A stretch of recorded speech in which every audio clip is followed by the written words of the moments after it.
کوئی صحابی ایک مٹھی یا آدھی مٹھی کوئی عام چیز صدقہ کر دیں، جو یا گندم وغیرہ، تو امت میں لوگوں کا احد پہاڑ جتنا سونے کا صدقہ کرنا میرے صحابہ کی آدھی مٹھی عام گندم جو کے برابر بھی نہیں ہو سکتا۔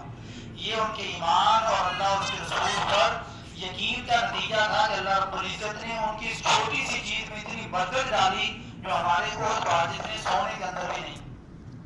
نبی صلی اللہ علیہ وسلم نے ارشاد فرمایا اذکرکم اللہ فی اہل بیتی، کہ میں تمہیں اپنے اہل بیت اپنے گھر والوں کے بارے میں اللہ کی نصیحت کر کے جا رہا ہوں۔ اس کے بعد یہ پہلی حدیث جو ادھر لکھی ہے اس کو بھی اوپر اسکرین میں چلائیں گے، آپ حدیث سنیں، اس کے بعد میں آپ کو دکھاتا ہوں۔ یہ ستاروں کے متعلق ہے اور اس کو ستاروں سے میچ کر کے اوپر اسکرین میں دکھایا گیا۔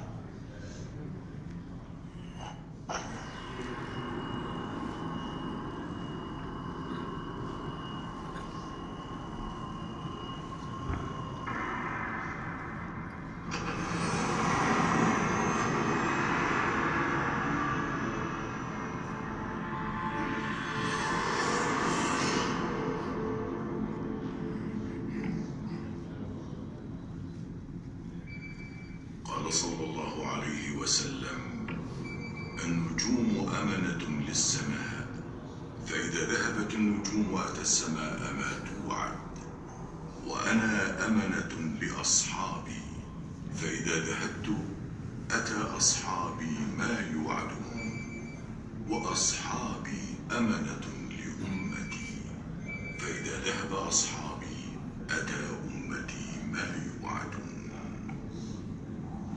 اس حدیث میں یہ بتایا گیا ہے، آپ نے فرمایا کہ آسمان کی حفاظت اور زینت آسمان کے ستارے ہیں، جب وہ ختم ہو جائیں گے تو وہ ہوگا جو اللہ نے وعدہ کیا، یعنی قیامت آئے گی۔ اور آپ نے فرمایا کہ میں اپنے صحابہ کے لیے زینت، حفاظت اور ستارہ ہوں، جب میں چلا جاؤں گا تو میرے صحابہ پر کی طرح کی پریشانیاں آئیں گی۔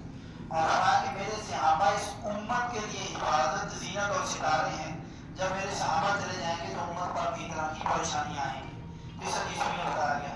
آخری چیز اس حال کے اندر یہ ہے کہ صحابی کس کو کہتے ہیں، یہ جو ہم نے فضائل سنے۔ اب سوال ہے صحابی کون ہوتا ہے؟ کون بھائی بتائے گا؟ نوجوانوں میں کوئی بھائی، بہنوں میں؟ صحابی وہ ہے جس نے حضور صلی اللہ علیہ وسلم کو حالت ایمان میں دیکھا ہو اور اسی ایمان کی حالت میں اس کا انتقال ہو۔ جزاک اللہ خیرا۔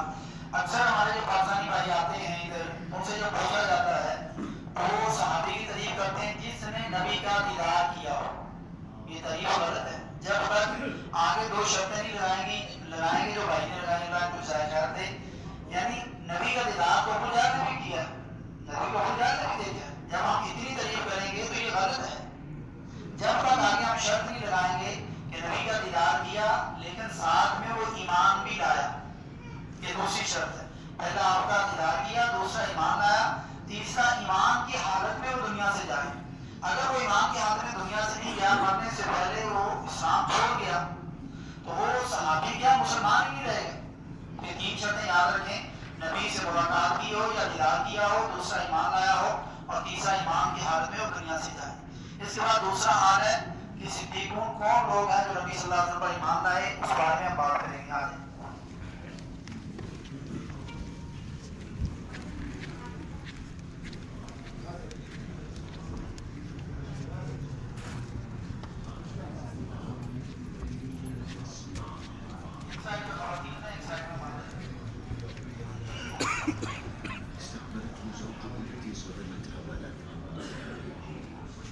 اس حال کے اندر یعنی ہم دیکھیں گے کہ مردوں کے اندر سب سے پہلے حضرت ابوبکر صدیق رضی اللہ تعالیٰ عنہ ایمان لائے، اور خواتین میں حضرت خدیجہ رضی اللہ تعالیٰ عنہ، بچوں میں حضرت علی رضی اللہ تعالیٰ عنہ، اور غلاموں میں حضرت زید بن حارثہ رضی اللہ تعالیٰ عنہم جمیعاً۔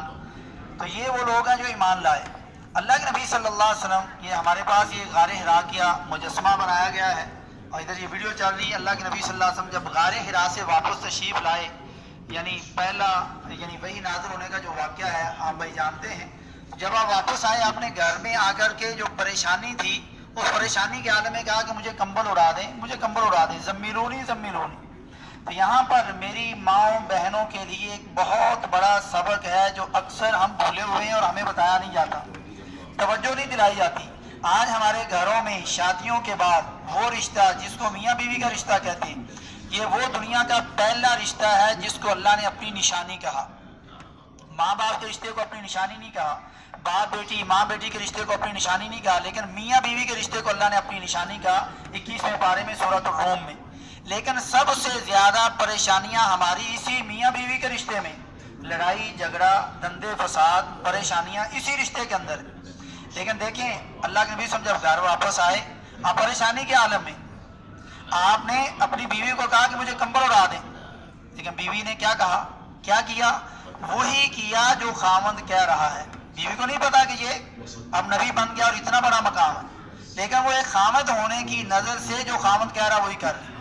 وہ سوال کر سکتی تھی کہ آپ کیوں جنگل میں جا کے رہتے ہیں, کیوں پہاڑ میں رہتے ہیں, میں نے آپ سے شادی کی, آپ کو میرے ساتھ سونا چاہیے, آپ جنگل میں جا کے رہ رہے ہیں, کیوں آپ کے ساتھ ایسا ہونا چاہیے تھا. نہ, کوئی ایسا کلمہ نہیں کہا جو خاوند کو برا لگے, بلکہ جو کہہ رہے ہیں وہی کیا, کمبل اڑا دیا. جب آپ اٹھے تو پھر آپ نے اپنا وہ ساری جو دل کے اندر پریشانی تھی کس کو بتائی, جو گھر کے اندر ہے, جو بیوی ہے, بچے ہیں, ماں ہے, بہن ہے, جو ہوگا گھر میں تو خاوند اسی کو بتائے گا نا, مرد اسی کو بتائے گا, باہر تو نہیں جا کے بتائے گا. اب آپ نے پورا قصہ سنایا کہ میرے ساتھ یہ ہوا. تو حضرت خدیجہ رضی اللہ عنہ نے یہاں بھی تانا نہیں دیا بلکہ یہاں بھی تسلی دی, کلا واللہ لا یخزیک اللہ ابدا, کہ آپ ہرگز نہیں پریشان نہ ہو, اللہ تعالیٰ آپ کو کبھی بھی ضائع نہیں کرے گا. کیوں؟ کیونکہ آپ غریبوں کی مدد کرتے ہیں, یتیموں کا. یہ پورا جو واقعہ ہے انہوں نے تسلی دی ہر لحاظ سے.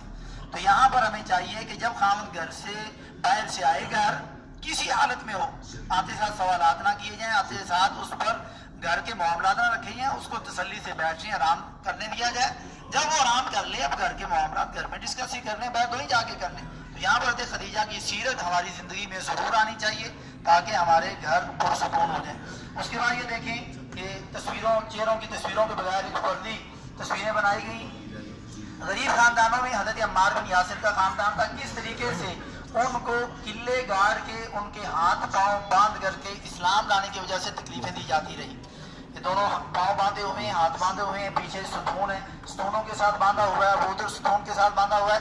یعنی غریب صحابہ کرام کو اس طریقے سے بے شمار تکلیفیں دی گئیں, لیکن انہوں نے پھر بھی اسلام کو نہیں چھوڑا, اللہ کے نبی صلی اللہ علیہ وسلم کی تعلیمات کو نہیں چھوڑا, اس ایمان پر اسلام پر پکے رہے. آج میرے اور آپ کے لیے دین پر چلنا کتنا مشکل ہے. کیا ہمیں کوئی نماز پڑھنے سے روکتا ہے, ہمیں کوئی گالی دیتا ہے کہ کیوں نماز پڑھنے جا رہے ہو. کسی کی جرت نہیں کہ کسی مسلمان کو کوئی مسلمان گالی دے کہ تم نماز پڑھنے کیوں جا رہے ہیں, تجھے اور کوئی کام نہیں ملتا. کوئی ایسی بات بھی نہیں کرتا, لیکن پھر بھی ہم پڑھنے کے لیے تیار نہیں, پھر بھی ہمیں اپنے آپ کو اصلاح کرنے کے لیے تیار نہیں. تو یہ ہمارے پاس یہ نمونے ہیں کہ اتنی تکلیفیں اٹھا کر کے بھی انہوں نے دین کو نہیں چھوڑا. پھر اللہ کے نبی صلی اللہ علیہ وسلم نے ارشاد فرمایا, ابشروا علی یاسر فإن موعدکم الجنہ, کہ یاسر کے گھر والوں تم صبر کرو, تمہارے لیے جنت کا وعدہ ہے. اس کے بعد یہ صفا مروہ کے باہر جگہ تھی جو آج کل حرم میں شامل ہو چکی ہے, شیب ابی طالب.